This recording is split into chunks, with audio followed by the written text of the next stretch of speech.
Welcome back to the Olduns shot. Today we're looking at two cameras which I would say were at the bargain end of the market. We've got a rangefinder which is the Yashica Campus and the East German Praktica MTL50. The Yashica Campus, I suppose the name tells you, campus, students. It's a totally manual camera. It has no automatic exposure, it's manual focus. What it does have is a focusing aid, a rangefinder. As you can see, that's the viewfinder window and there's a rangefinder window, and the rangefinder window projects a little image in the middle of the viewfinder, and as you focus it might be a double image. As soon as it goes into a single image, then you're in focus. The camera itself has the Yashica 45mm f2.8 lens. It was a very successful lens for Yashica and lasted from the early 50s until the end of the 60s. This particular camera was launched in 1961. On the shutter speeds, it runs from a 500th of a second to a second, and with bulb. The apertures f2.8 wide open to f22, and the focusing is made easy with a little tab on the side here. The film counter has to be set manually when you put the film in, and it's lever wind on, and a very quiet shutter because it's a leaf shutter.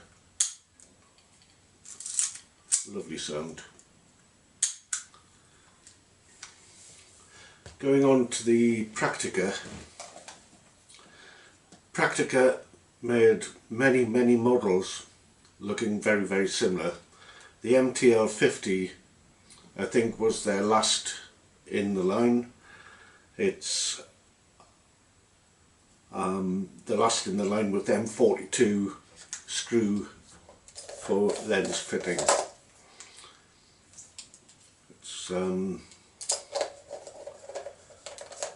Because it's M42, there are a wide choice of lenses that will fit on this. A number of manufacturers use the M42 system before eventually going to a bayonet system. For the purposes of this video, I'm going to be starting off with the Helios 44M lens, which originally came on cameras like the Zenit EM from Russia. It's a nice lens, sharp through most of the aperture range, and it's renowned for giving very smooth, buttery out of focus areas of bokeh. And the cat's back again. Hello, socks. The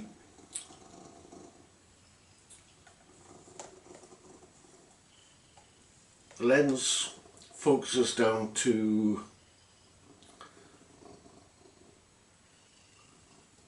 about half a metre, so around 2 feet, 1 3/4 feet, so it's quite close focusing.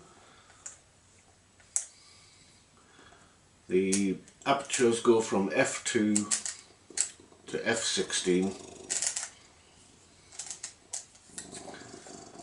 The shutter release is actually on the front.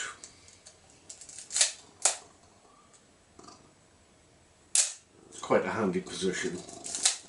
Nobody would accuse Praktica cameras of being quiet, but I like the chunk. The shutter speeds run from 1000 down to a second plus your B setting for timed exposures, and it has a built-in meter. It's what they call a stop-down meter, so when you're looking through the viewfinder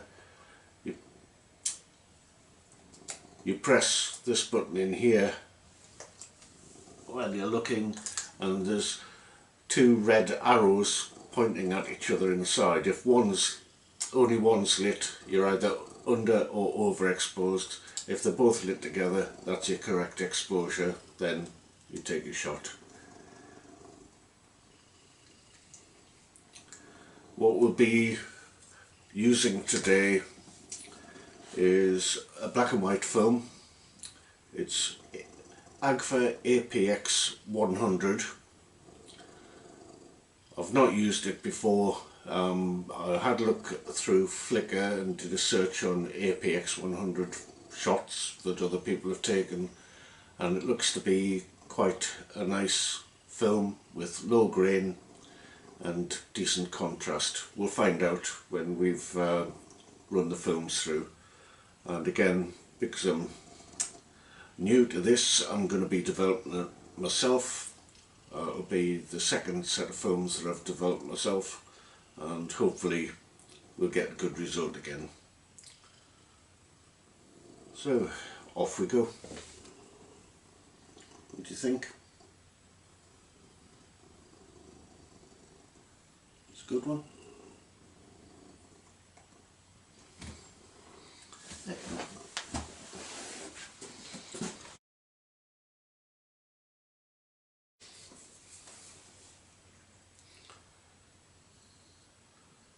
Right, I'm about to load in the film to the cameras.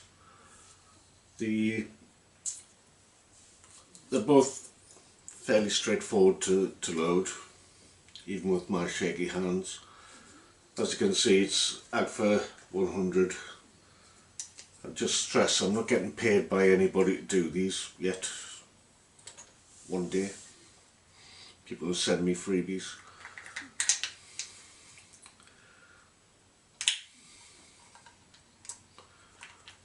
It goes into there. Across here there's a slit in the take-up reel.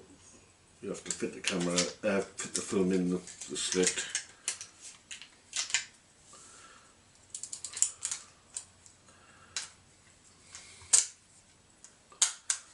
Just make sure that the holes in the film are lined up with the sprocket on the drive wheel.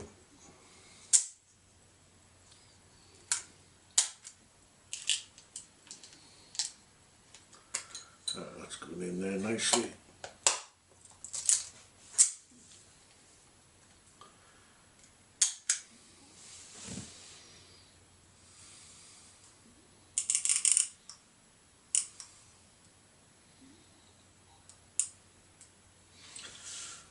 We turn this round until it's 2 clicks before the 1, so that we wind it on, click, wind on,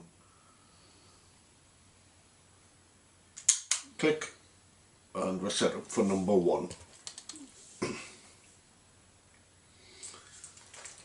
Praktica have what I think they call their easy load system. Film in there.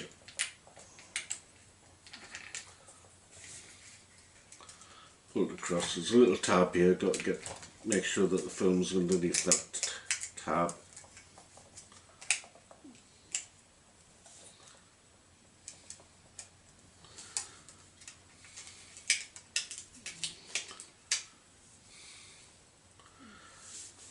As you wind it on, you'll see it grabs the film like that.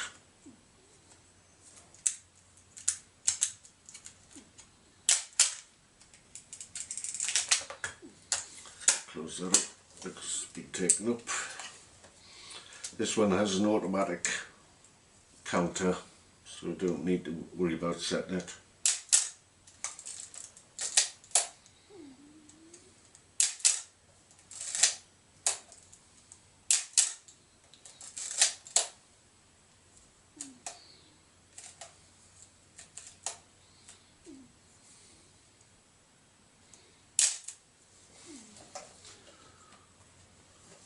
And there we go, we're film loaded and it's ready to go.